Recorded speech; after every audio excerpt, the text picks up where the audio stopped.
First guess, let's go. Investing in yourself compounds because it doesn't go away. Your 40th birthday, pizza party, Steve Aoki's up there. Hey, can I buy you a drink? He's like, oh. I don't drink. So I look at Mike, can I buy your drink? He's like, I don't drink neither.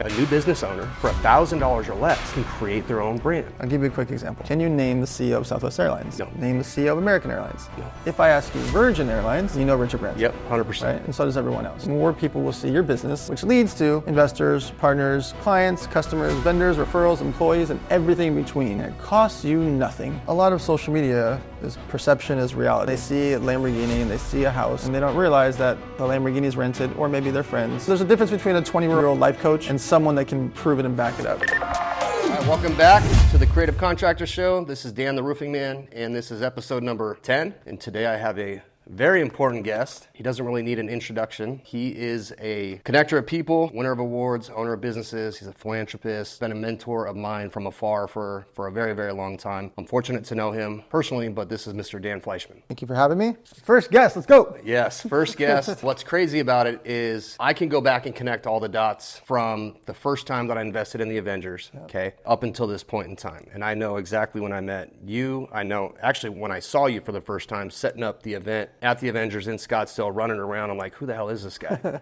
And then next thing you know, you're on stage. Yep. And then I see Shannon, Tyler in Huntington. I met Murph in Utah. I've met all these people and I can connect all the dots. And that kind of leads me into my first point. I wrote a letter of recommendation, it's probably been a year and a half, 2 years ago, about how I turned $30,000 into $7 million.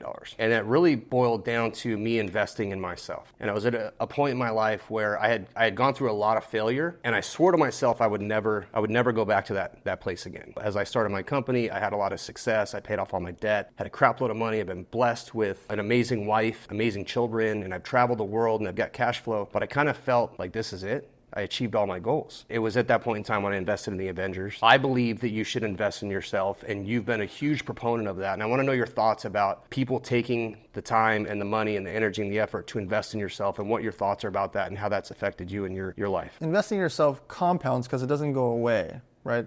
If you learn a tax strategy to save 2% and you're making $1 million this year, well, you make $2 million next year and you still save 2%, but now it's worth more, right? Then you grow your business to $4 million, you still save 2% because the thing that you learn doesn't go away, right? So if I can teach people to make or save money, or I can teach them how to do this, and this more efficiently, or how to do more sales, or how to save money on this, or how to hire this way, or how to do partnerships or joint ventures, well, that's not for 1 year, that's forever. And you can learn that from free on social media, on YouTube, you can buy courses that are cheap, $100, $50, $500, $1,000. Or you can go to live events that the tickets are $100 to $1,000. Or you can go to high-level masterminds that are $15K, $25K, $30K, $100,000, etc. It just depends on where you are in the career. But outside of what you learn in those masterminds, it's the people, right? You know that if you spend $30,000 for a mastermind, the other 100 people also spend $30,000 for a mastermind. And so you're surrounded by people that also like real estate, or also like business, or also like fitness or health, whatever type of mastermind you are, e-commerce, whatever. And so when you can spend $1,000 for that mastermind, or 10 grand, or 30 grand, or 100 grand, the number, it's all relative to your situation. Those people in the room also don't go away. Meaning, if I meet you, we are now friends for years. Yep. Even though you paid for 1 year, or you paid for one event. And you went to that one event and you learned from that moment in time, the things that you learned and the people that you met doesn't go away. And so investing in yourself is one of the best things you could ever do. It's funny you bring up friendships because the running joke that we have in the mastermind world is you pay for your friends. I met two of my closest friends, which are Mike the Connect and Super fucking Dave, right? Awesome.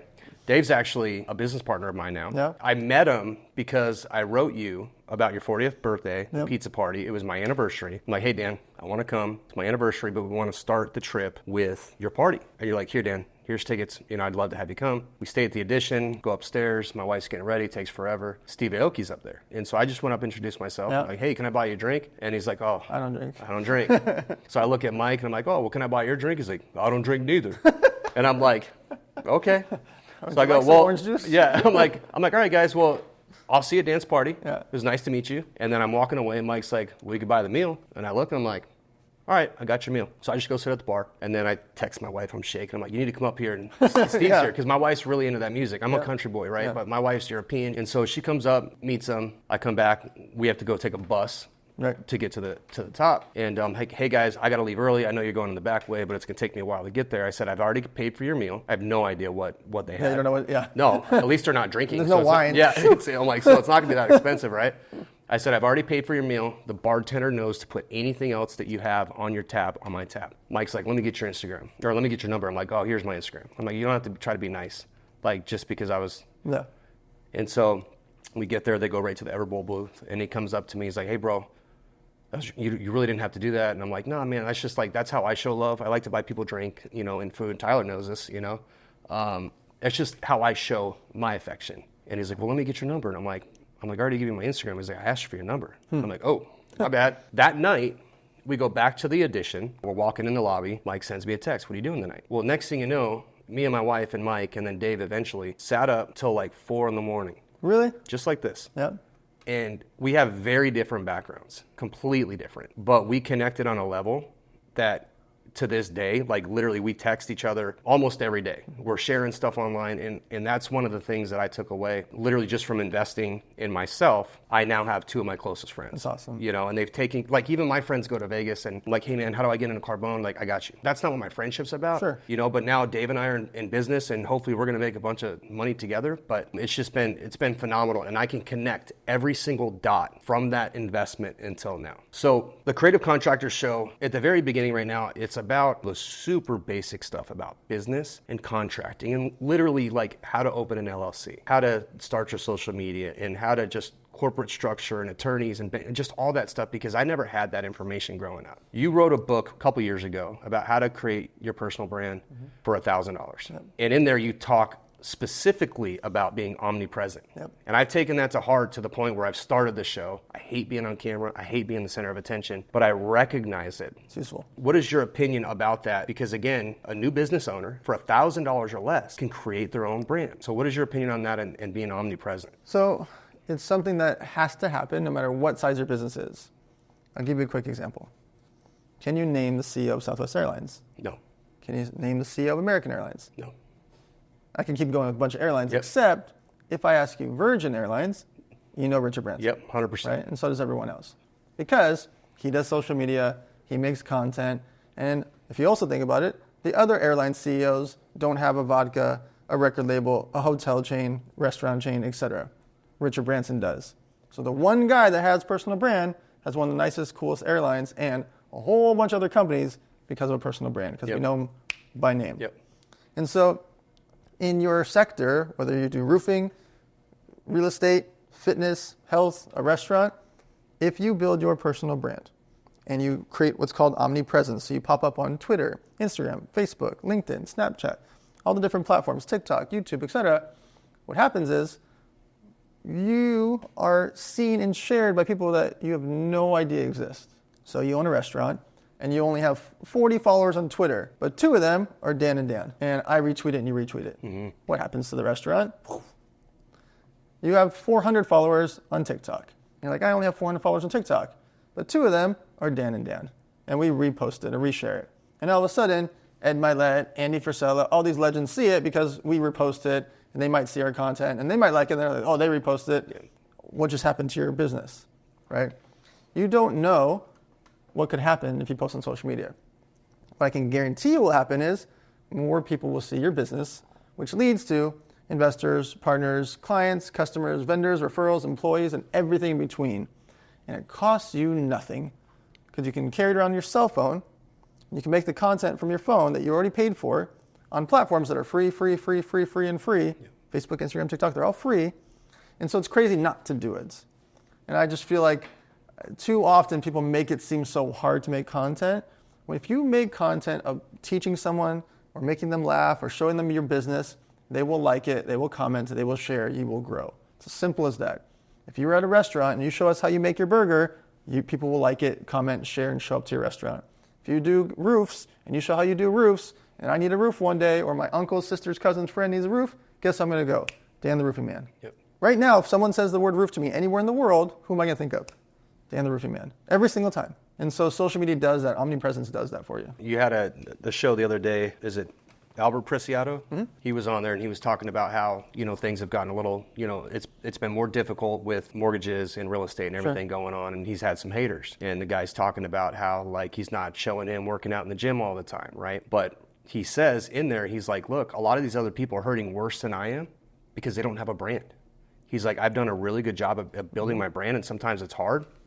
He's like, but that hater literally made me go out and just start doing my videos again and just reinvigorated me to go out and keep doing it.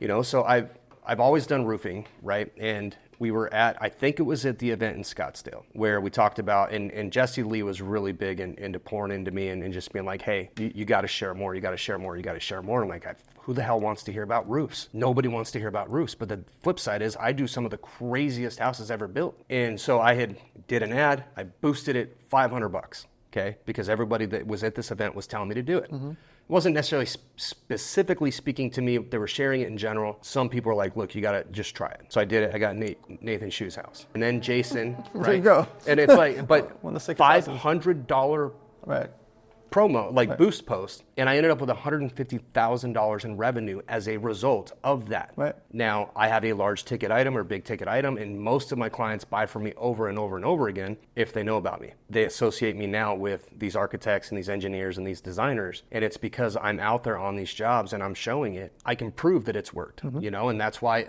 doing this show, it's hard for me to do, okay? It is very time consuming, and they talked earlier today about the fact that people will get to 10 or 20 shows and they just stop. For sure. Okay, I'm not doing that. Like it's as nerve-wracking as it was for me to do this interview. It's my first one. I just got to put myself out there, and at the end of the day, I'm sure that it's going to come back, right, tenfold, but it's the risk that I'm willing to take. Going back to, somebody had said something earlier today, the term coaching kind of gets thrown around a little bit. There's a negative term about coaching right now, and a lot of times you hear, whether it's in investing or joining a mastermind or hiring a coach, do your own research. Personally, for me, when I got into this world, I figured that other people were doing the research for me.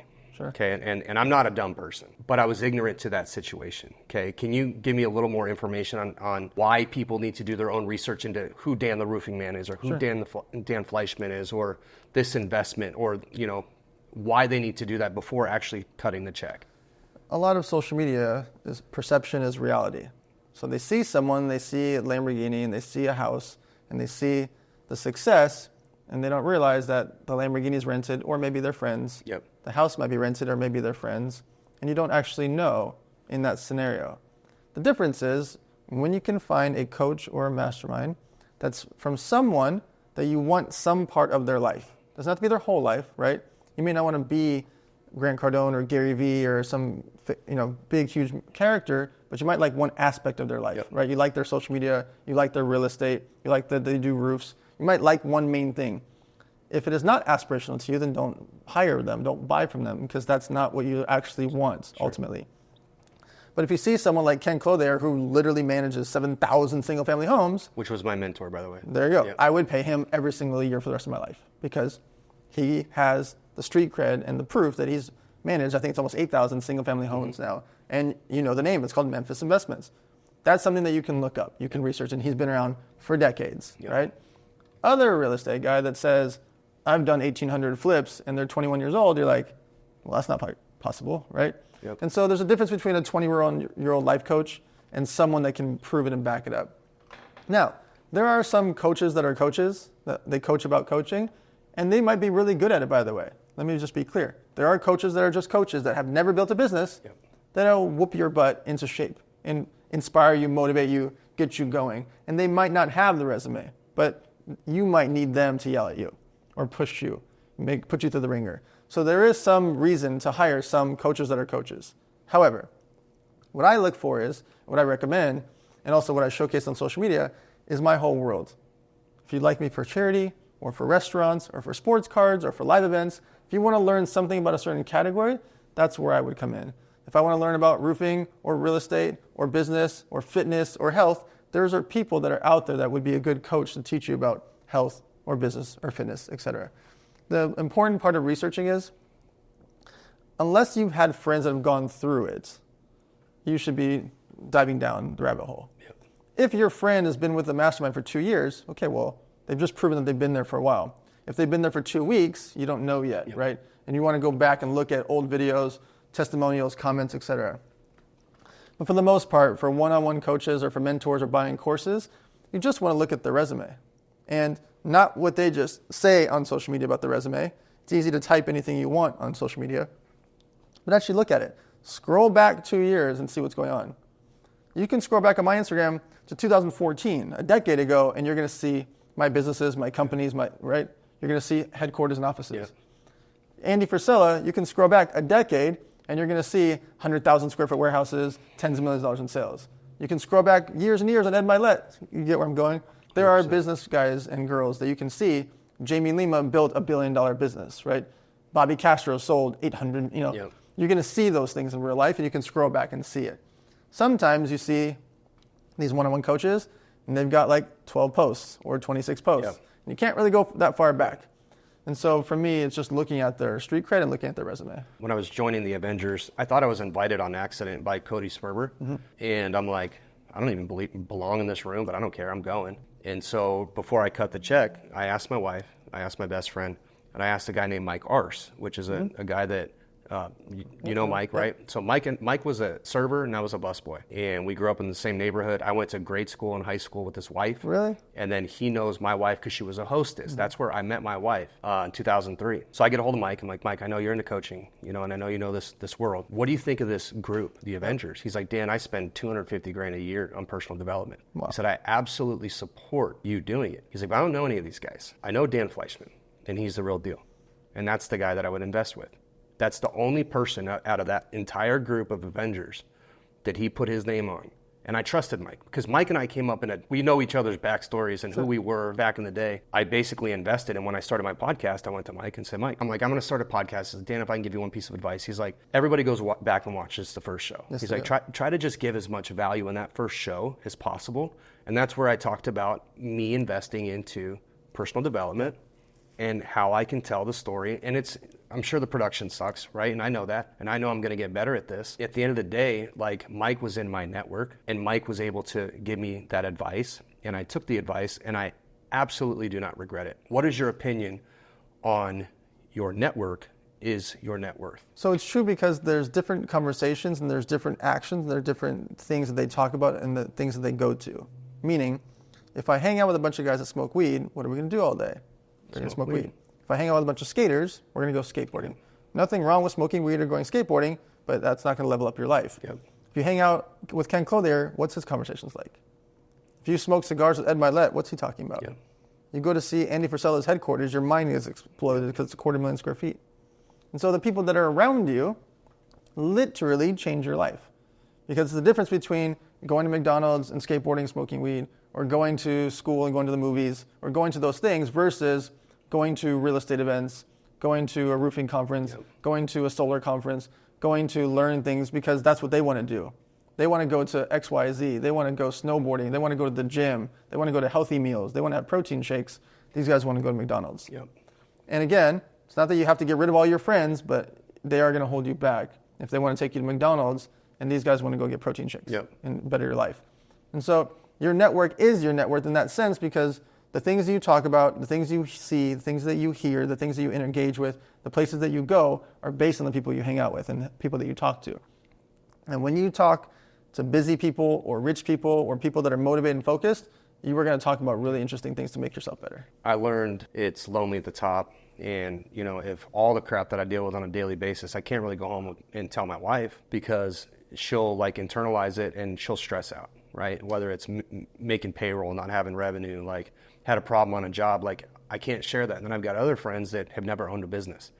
And so during this personal development journey, I've learned that even in the room today, you've got somebody who sells flowers. You've got somebody who owns a gym. You've got somebody who's, hosts award ceremonies all over. And you've got content creators. And it's what kind of binds us all together is that we're all entrepreneurs. And in one way or another, we all have the same issues. And so getting in a room like this allows you, even though it's different, to have the same conversation and then learn from each other. You have the #1 entrepreneurial podcast. On that show, you talk specifically about the fact that you're supposed to talk about money, whereas traditionally and conservatively, historically, it's not. It's rude. So it's rude to talk about money. But as I've made money, I want to employ or deploy my money to go and make money and, go out and come back with its friends and go out and come back with its friends. Yep. The way that I do that specifically has been in real estate mostly, where I control the asset, and I've invested in funds, and I'll see how those pan out down the line because they haven't paid back yet. What is your opinion on investing in real estate or funds or startups or angel investing, which you've done several times? I think you're invested in over 40 companies right now. Yep. So what is your opinion on that and deploying capital with people or into your own projects? So each one is a different bucket. So I talk about 40, 40, 20. 40% low risk. That was actually technically my question. 40% medium risk, 20% high risk. The high risk is angel investing, private equity deals. They're called high risk for a reason, because they're high risk. When you get it right, you're hoping for 4x, 8x, 12x, 20x, something crazy happens. And when you get it wrong or it takes too long, you only lose 1x. So you're gambling that you're going to invest into a restaurant, or you're going to invest into a chain, or your clothing brand, or a record label. And if you get it right, boom, something crazy happens. You put in 50 grand, hopefully you make 400K, right? Something crazy. But if you lose, you can only lose 1x, which is good from a gambler's perspective. But you have to know the people or trust the business or have other co-investors that you believe in, right? So if you know, Steve Aoki and Dan invested in it, maybe it's comfortable for you to take a gamble. You can lower your risk because you know that my team and Aoki's team invested. Is it for sure? Of course not. But you lower your risk that people that have big teams invested in it, you can lower your risk a bit, right?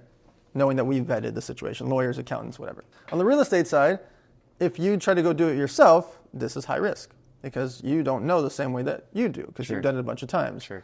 Or if you co-invest with Ken Clothier and he's done it thousands of times, or Cole Hatter or Clever Investor, if they've done it 1,000 times, can they fail on 1,001? Sure, of course they can fail, but the likelihood is tiny compared to you, yourself, on deal number 1 or 2 because you don't know the general contractor, you don't know how to buy the freaking plumbing, the lumber. That's like the hardest part a lot of times is the construction. A lot of people have money or access to deals, but the construction is really one of the hardest parts.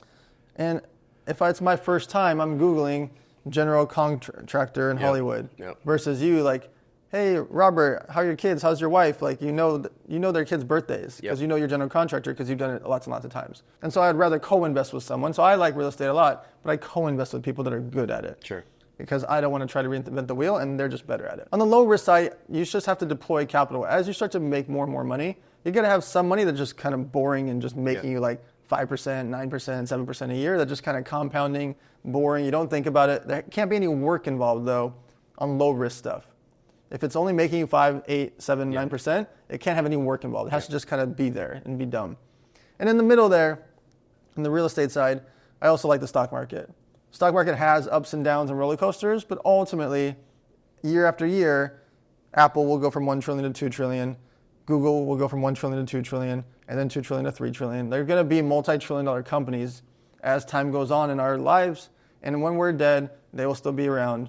And you're still going to see Google, Netflix, Facebook, General Electric, Procter & Gamble, Tesla, these household name corporations that are at the zillion-dollar mark. You can bet on them comfortably, even if there's going to be roller coasters along the way, because it's just time and math. Sure. You just know that Google's going to figure it out, Netflix is going to figure it out. They're going to keep growing at a massive level over the course of time. And so I like to mix it up. I like to do some angel investments, high-risk stuff. I like to do some things that are real estate, and I like to do some things that are boring that just kind of exist. That's why it's called 40, 40, 20. Yeah, just so you know, that's really helped me have conversations with even my children, because my daughter, she's 9, and she's asking me about investing money and taxes and all this stuff, and it's like, I want to try to just be like, oh, we don't talk about money. I'm like, no, we need to. We need to talk about this. We need to talk about building your own brand, because that's the way of the world now, right? And we want to teach our children how to make money, how to save it, how to invest it. If you want to donate to charity, donate to church, however that looks for them. I think it's really important to have these conversations. I mean, I don't want to be supporting them for their whole lives, and all this free information's out there. So I think I only have one other question. What is the one question you ask all of your guests that you get a different answer? Yep. And there's a reason for this, because I know you've got a little baby in the bun now, right? You guys are pregnant. Yep. Congratulations. Your first child. Yep. So I think that answer may or may not change for you now, knowing that. What is that question you ask? And if you don't mind answering it also. Yep. So the question I ask is, when you pass away, whether it's in 50 years, 100 years, 150 years with modern technology, who knows, you might have a bionic arm or body. Yep. When that time comes and you pass away, and let's say you become worth hundreds of millions or billions of dollars, how much money out of that huge amount do you leave to your children? And the reason I've never got the same answer is people are different ages, Yep. different cultures, different upbringings, 1 kid, 2 kids, 3 kids, 4 kids, they have different amounts of kids. And the significant other has opinions about it as well, and they've talked about it. So there's a lot of variables of why I've never gotten the same answer, and not even close, by the way. Some people say 0, some people say all of it, some people say different things. So my answer, which I've never actually said publicly, is I would set up a structure where they get money forever, and so do the grandkids and great-grandkids and great-grandkids. Generational wealth. Yes. Yep. And there's nothing that they can do to get it sooner, but it will set them up forever. Now, that does take away some of the fight and grit, Sure. right? If you know that X amount's coming into you forever, let's say you're getting 10 grand a month, let's just pick a number. You're getting 10 grand a month forever, child. And child number 2, you're getting 10 grand a month forever. Child number 3, you get 10 grand a month forever. It's not some money that's gonna make them crazy, but it's something that covers their overhead forever. Yep. Just, again, throwing out a number. The number could be 100 grand, 20 grand, 5 grand. So let's just call it 10 grand a month forever. That baseline will take away some grit, right? They won't have the same situations of shoot, I got to make rent, like I had to go through. Sure. Shoot, I got to pay employees and payroll, like I had to go through, and you've had to go through. Yep. They might not have to go through that if I give them 10 grand, 50 grand, 100 grand a month forever, right? But I've worked so many years for that situation. I want my family to have it. So some percentage is going to go to charity, obviously, because I'm so passionate about it. And depending on my X amount of wealth, I'm not going to leave a child $1 billion. They don't need it. Unless I've watched them and when I pass away, they're 30 or something, or 26 or 45 or whatever, and I've watched them and I believe that they'd be a good steward of the capital, sure, go for it. I would let them ride with it. I would still do a big chunk to charity, but if I raise a child that's super smart and I believe that they can handle it, I wouldn't hand them all $1 billion, Sure. for example, but I would for sure give them a huge chunk to go for it because I think they could change the world if I believe in them. If I don't believe in them, or that's not their life, or they want to be a hippie, or they just want to work out and hang out, that's fine. They don't need a gazillion dollars in that scenario. So my answer is a big chunk goes to charity because I want to be efficient with that. Those kids are hopefully the stewards of that charity. I would like them to run it and have people around them. But ultimately, my family office will be run by my children, whether I have one or more. And they will have unlimited capital forever, but not some huge amount any one time because I don't want them to be in that situation. I want them not necessarily have to work, but I also don't want them to just be like Scrooge McDuck, swimming in. What's funny is Dave and Mike are the 2 people that had probably the most influence on me on creating my trust. And so I just went through this very recently. And again, everybody talks about trust fund kids, and it's I grew up with nothing. Literally, nothing. And my wife fled communism. She had even less. So it's all the crap that I've been through doesn't even hold a candle to my wife immigrating from Romania. Yep. And, going through that, I'm also blessed that I have multiple people around me with extreme high net worth and family offices, right?